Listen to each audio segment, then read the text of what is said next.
Hello, fellow law nerds. Welcome to another episode of Boom Lawyered, a Rewire News Group podcast hosted by the legal journalism team that is ready for the end of January and is bracing for Black History Month.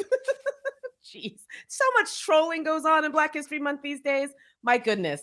I'm Imani Gandhi, editor-at-large for Rewire News Group. And I'm Jess Pieklo, Rewire News Group's executive editor. Rewire News Group is the one and only home for expert repro journalism that inspires you to thank an abortion provider. And the Boom Lawyered podcast is part of that mission. So big thanks to our subscribers and a welcome to our new listeners and viewers. In 2021 at Rewire News Group, we bookmark our publishing season with two special editions, right? Mm-hmm. Our first edition that year was all about medication abortion being the future of abortion access. Our last edition that year was called The Gathering Storm, and it dealt with the criminalization of pregnancy as this storm gathering off the horizon, just waiting to unleash on us. Well, it's 2023, and that gathering storm is here. We are at the intersection of the criminalization of pregnancy and the future of abortion access, and that's not a coincidence. So that's what we're going to talk about today. As more and more people turn to medication abortions, more and more aunties are going to try to find ways to criminalize the use of medication abortion. Yeah. So let's get into it. So first, let's talk a little bit about why is medication abortion so great? What's the big deal with medication abortion? Everyone's talking about it. It's so great. Future of abortion access. Why? Because it's safe and effective. It is safe and effective. It works. That's why they hate it. It allows people to manage their abortions at home if they want to. It's really not any more complicated than that. But let's get into some of the mechanics a little bit, all right? So medication abortion relies on two drugs, mifepristone and misoprostol. And listeners and viewers, Imani always makes me say the drugs. Always. She's good at it. I can't pronounce that shit. Those are the two magic drugs to terminate a pregnancy. So here's how it works. The pregnant person first takes a dose of mifepristone, which blocks progestin receptors and stops the pregnancy from continuing to develop. You wait 24 to 48 hours and you take a second dose of misoprostol that causes the uterus to contract and empty itself. You're done. All right. Bing, bang, boom. Bingo, bango. Pregnancy's done. Bingo, Basically, bango, that's bango. simple. Now, a Guttmacher report shows that more than half of the abortions in 2021 were medication abortions. All right. Makes sense. Folks happen early in pregnancy. The thing is, that number is going to likely increase as well, thanks to the Biden administration making abortion pills available at retail pharmacies in 2022 and eliminating the need for in-person clinic visits in 2021. Both very important developments at the federal level. And this is why anti-choicers have been fear-mongering about medication abortion so much lately, right? They have filed a lawsuit challenging the FDA rules regarding the safety of abortion pills, challenging the FDA protocols regarding medication abortion. The FDA approved medication abortion in 2000. Since then, it has proven to be nothing but safe and effective. Nothing but safe and effective. But here comes a coalition of ding-dongs led by Alliance Defending Freedom, head ding-dong in charge. I was literally just going to call them the head ding-dong. The HDIC, making wild claims about how unsafe medication abortion is, right? They're making these claims, of course, in a case sitting before Matt Kacsmaryk, of course, this Trump judge. He's the new, what's the other guy? Reed O'Connor. Reed O'Connor, right? He's the young Reed O'Connor. He's the guy that conservatives are going to in the Northern District of Texas, in Amarillo, Texas, filing these lawsuits, these broad lawsuits, seeking to impose injunctions on things like medication abortion or, the ACA, DACA back a few years ago. They want to go and file lawsuits in this court so that they can implement nationwide injunctions, right? So that if they can get an injunction banning the use of medication abortion on the grounds that it's unsafe, That means in states that are abortion friendly, like California and Vermont and Michigan, which just put in all of these great protections for abortion rights, a medication abortion will be banned in those states too. Anyway, we're going to talk more about that case in an upcoming episode because it's really important, but I just want you to put a pin in it and just know in the back of your mind that it's there. Also, you should know that the plaintiff in that case, Alliance for Hippocratic Medicine, would it shock you to learn that they just sprung out of nowhere recently? They don't have any offices. They don't even have a working website that has any information on it. It's just, again, a coalition of ding-dongs backed by dark money. Their goal is to undermine the usage of medication abortion because they know so many people are going to be using it going forward. Huh. Weird. I mean, look, put it this way. They want to fearmonger about medication abortion and make it seem like taking medication abortion is the same as using crystal meth. Absolutely. I mean, that's what they want to do. Across the board. Look at the way they describe it, right? It's not medication abortion. It's chemical abortion. It's Clorox abortion, right? Like Drano abortion. Truly, it is so bad. And we know that this is absolutely the next front for the anti-choice movement because once again, they have told us. So 40 Days for Life, the group that is out there protesting, in the month of January right now, has said, hey, in response to the Biden administration relaxing some of these FDA regulations around accessing medication abortion in pharmacies, we are going to take our protests to the pharmacies. So coming soon to a Walgreens or a CVS near you is going to be a bunch of fetus porn. Great. You know what? Go for it. Go and protest every brick and mortar CVS, every brick and mortar Walgreens. Just get out there, get away from the clinics and go protest big corporations. Like, who gives a shit? I don't care. It's so annoying. So here's the second thing we're going to talk about. And this is going to be a doozy because Alabama, the Attorney General's office is freaking off the chain right now. So the Alabama Attorney General, through his spokesperson, is threatening to use drug laws to take down medication abortion, essentially. This is such a mess. All right. So Alabama has banned abortion.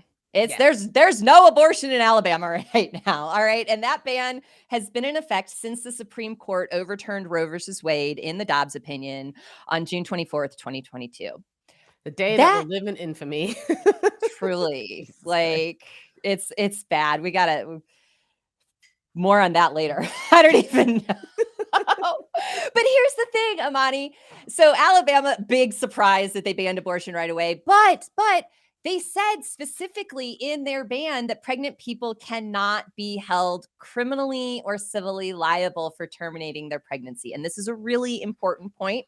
I'm going to talk about this a lot because we have Steve Marshall, Alabama Attorney General, someone from his office, the spokesperson for the AG's office, said in an interview that ban, the Human Life Protection Act, which are noise, those names, I swear to God, always, that it does not provide pregnant people with an across-the-board exemption from all criminal laws, including the state's chemical endangerment laws. So in this interview, he was like, yeah, I know that the law says that we can't go after pregnant people, but I kind of disagree. I don't think that's the case. I just kind of want to. Can I, please? Can I, huh?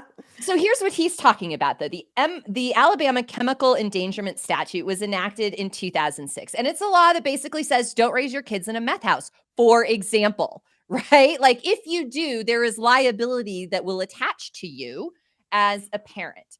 This law was not meant to go after pregnant people. In fact, the very conservative Alabama legislature rejected multiple attempts to amend the law to specifically allow prosecutors to use the chemical endangerment statute to prosecute people who were pregnant for failed pregnancy outcomes. That was rejected. It's not in the statute. But they're doing it anyway. To learn that they don't give a shit. They don't care. Anyway, prosecutors have been using the state's chemical endangerment law to imprison people who use drugs and have bad pregnancy outcomes.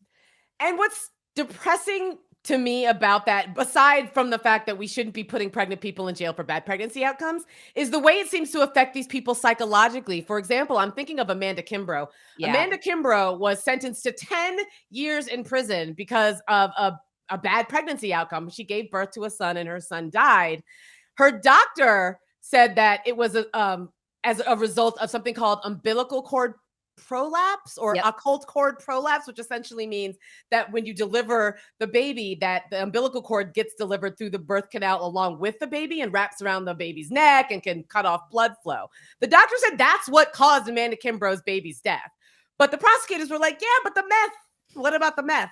Sentenced her to 10 years in prison. And she wrote an essay a couple of years ago that I read where she made it sound like she was very contrite, right? Like, yeah, I made this mistake and I shouldn't have done this and blah, blah, blah. It's like, honey, no. First of all, there's no evidence that the quote unquote mistake that you made had anything to do with the outcome. Second of all, even if you were just doing rails and rails and rails of crystal meth, that means you need help. You don't need imprisonment. You know, like we shouldn't be so cruel to people who need help. But Alabama has been doing this. And so this idea that, oh, I didn't really mean to, the idea that Alabama has been consistently throwing people in jail for 10 years and then is coming out and trying to say, well, we're going to do this and then saying, no, we're not going to do this. Make up your mind, man. Do you want to imprison pregnant people or not? Or are you just going to lie about it? Yeah. And for folks new to the podcast, absolutely Google Imani Gandy and the Kimbrough case, because as far as the journalists who were out there, she was all over this. You were reporting on this and describing and explaining for folks that this was really a canary in the coal mine a decade ago. Literally a decade ago. And here we are with the state attorney general's office now saying, this has been going on and we're going to lean into it. We're going to really double down into it. So here it is, basically saying, yeah, if you use medication abortion, we are considering that as violating the chemical endangerment statute. That means potentially that if you're self-managing an abortion through medication abortion in Alabama, that could land you in jail. All right. But hey, he walked it back. Right? Yeah, he walked it back. No big deal. He pulled an Urkel. Yeah, he was like, did I say that? I mean, Jesus Christ, man.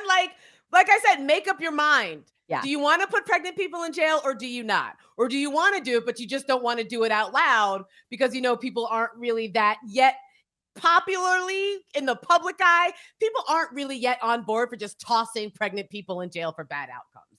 Yeah, here's the thing. I don't believe him. I don't believe him. You shouldn't. Nobody should believe him. Marshall's full of shit. Nobody should believe him. Don't believe him. Here's what probably happened. He went out, ran off at the mouth, was like, yeah, our abortion ban doesn't cover pregnant people, but you know what does? Our chemical endangerment statute. And someone was like, hey, buddy, keep that on the DL. Can you knock that off? On the right? He basically explained according to reports from a local Alabama news station, WSFA, he explained that Alabama has this separate law involving exposure of fetus to certain chemicals, right? Yes. This separate law, the chemical endangerment law. So there would be no need to use to sort of criminalize medication abortion specifically, right? Because if there's some sort of chemical issue, we've got this other endangerment law. He said, if a fetus is harmed by taking other illegal drugs like narcotics, the mother can be prosecuted under the chemical endangerment law. Mm-hmm. He said, quote, for example, ingesting methamphetamine could be something that's actionable criminally. And in fact, those prosecutions have taken place in Alabama. By no means have we said we are using the FDA's rules as a way of targeting women under that old statute. To which I say, A, horseshit, yes, and B, the fact that Alabama is using the chemical endangerment statute to put pregnant people in jail for bad pregnancy outcomes, it means that the Alabama Attorney General and the prosecutors in Alabama are willing to go rogue and use laws to prosecute pregnant people that weren't intended to do so. Because as Jess mentioned earlier, the very conservative Alabama legislature tried to amend the chemical endangerment law so they could prosecute pregnant people. And the conservative legislature said, no, we're not going to do that. Multiple times they said no. So no, whatever Steve Marshall is saying he's planning to do or not planning to do when it comes to pregnant people, expect the worst, because they will do the worst, because they have been doing the worst. Ask Amanda Kimbrough. Absolutely. It's because he is the worst. Yeah. And it is no surprise that Marshall would be taking this position at this time. All right. So this guy, this fucking guy. This fucking guy. He was among a group of attorneys general, and I love I get to say attorneys general. It's been a while since we've used the phrase attorneys general. I love it. It's not attorney generals. No, it's attorneys general. Like Mission's Impossible. Ooh, I love that. He's among a group of attorneys general. He sent a letter to the FDA commissioner complaining about the FDA policy of making abortion pills available in retail pharmacies. I mean, big surprise there. But listen, this is what he had to say with some Easter eggs in terms of, things to look out for. All right. It's my best Steve Marshall impression. The Food and Drug Administration. I'm sorry. The Food and Drug Administration's decision to abandon common sense restrictions on remotely prescribing and administering abortion-inducing drugs is both illegal and dangerous. Ding, ding, ding. In direct contravention of longstanding FDA practice and congressional mandate, the FDA's rollback of important safety regulations. Oh, I'm sorry, restrictions. Got a little too into character there. Ignores both women's health, another big flag, and straightforward federal statutes. We urge you to reverse your decision. I'm sorry. I mean, Jesus. Look, here's the thing. It would be a mistake to think in any way, shape, or form that Marshall has reversed course here. He has not. He just, as Imani said, wasn't supposed to say the quiet parts out loud, and he did. Yeah, he did. I also love the idea that this fucking guy knows more about the safety of medication abortion pills than the FDA does, which approved them in 2000. And like organizations in Europe, medical organizations in Europe that had approved it years before that, right? Like this fucking guy knows more than a group of doctors, both here and abroad. Okay, my guy. Okay. But I have a question for you, Jess. If Marshall low-key wants to prosecute people using the medication abortion as being dangerous, some claim that medication abortion is dangerous, that the FDA is wrong and fucked up in the head, could states just ignore the FDA and criminalize the use of abortion pills, right? Like if abortion is murder in Alabama, then aren't abortion pills a murder weapon? And why can't Alabama criminalize the use of these, I don't know, little abortion guns. Little abortion pill guns. Pew, pew, pew, pew, pew, pew, pew, pew, pew, pew. We're coming for your 10-week-old pregnancy. Pew, pew, pew, pew. What are we even doing? We are so far off the rails. The rails don't even exist. But my question to you is, can Alabama just throw up middle fingers to the FDA and be like, we don't care? Imani, I thought we were friends. I mean, we are friends, but also you have a deep love for the administrative state and the APA. And I feel like I'm giving you an opportunity to really just express yourself. So why don't you go ahead and take this opportunity? I just went like, I'm in Vogue now. But so the easy answer would be in the normal times, yes, that there would be guardrails, that there should be something called the rule of law. Oh my God. Norms and procedures that blocks states from going rogue. Right. But, here we are on the SS. Nobody gives a fuck anymore. Uncharted waters. And there is really only a federal judge with the ability to just stand up to this nonsense, and a way. I don't know. I mean, truly, there are legal principles that should apply, right? The FDA is an authority is an authority to regulate in this area. It has done so. There's no reason to think that exercise of authority was an abuse of discretion, was arbitrary and capricious. Ooh, you love saying arbitrary and capricious. See, I gave you an opportunity All to say right. that. So there's no reason to think that the agency is doing anything that it can't do. Now, states can't just then go decide to redefine its own stuff in contravention to those agencies, to that federal law. And there's a constitutional principle that is related to that, right? The idea of supremacy, of when the federal government steps into certain areas, the states have to step back.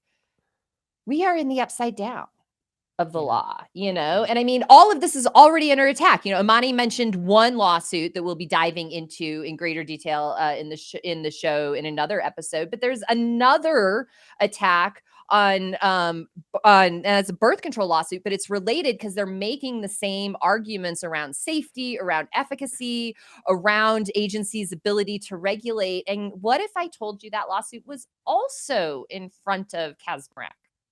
Not good. Surprise. So 2 lawsuits, the one to destroy medication abortion and to destroy the right to birth control, both claiming that it's some sort of chemical emergency. It's really, really bad for you, in contravention to what the FDA has said for medication abortion for 20 years and for birth control, however many decades beyond that. Exactly. Just this one Trump judge gets to decide for the whole country. Yes, that fucking guy knows more about the safety of abortifacients and hormonal birth control than the entire scientific community combined. Sweet. I love it here. It's great. My favorite. Even worse than Alabama, because Alabama's like is being kind of wishy-washy, like, we're not going to throw you in jail. Yeah, yes, we are. Just kidding. Oklahoma just doesn't give a fuck. They don't care who knows that they want to imprison pregnant people. They introduced a new bill that would amend the state's abortion restrictions to eliminate language that protects pregnant people from prosecution. Let me say that again. They want to take a bill that already exempts pregnant people from prosecution, and eliminate that protective language so that if you induce an abortion, that's a felony charge. What induces an abortion? Medication abortion pills. So this is specifically targeted at people who want to self-manage their own abortions in Oklahoma. What the hell? What is going on in Oklahoma? You're Oklahoma adjacent, having grown up in Nebraska. I feel like you've got some insight. That's amazing, because that's basically like a whole regionalism war too. Like, Nebraskans would never claim Oklahoma, and Oklahoma would never claim Nebraska. I'm an outsider. You're all the same to me. But what is it with Oklahoma and always being so eager to be the absolute worst out of the gates with this stuff? Because, I mean, look, similar to Alabama, Oklahoma's already throwing folks in jail for stuff like this. In previous episodes, we've talked about the case of Brittany Pula, a member of the Comanche Nation, who is in jail right now for manslaughter after having a miscarriage. 12 weeks, not a viable pregnancy, serving a manslaughter sentence for a non-viable pregnancy. Like, not only for a non-viable pregnancy, but as with Amanda Kimbrough, there was no evidence that Brittany Pula's use of crystal meth had anything to do with the bad pregnancy outcome. Yeah. But you see a brown lady, you see drugs, you make assumptions, she ends up in jail. Yep. And here's the thing though. Yeah. I hate to say it, but it's not Oklahoma. Because Arkansas was like, whoa, it's a party. Hold my beer.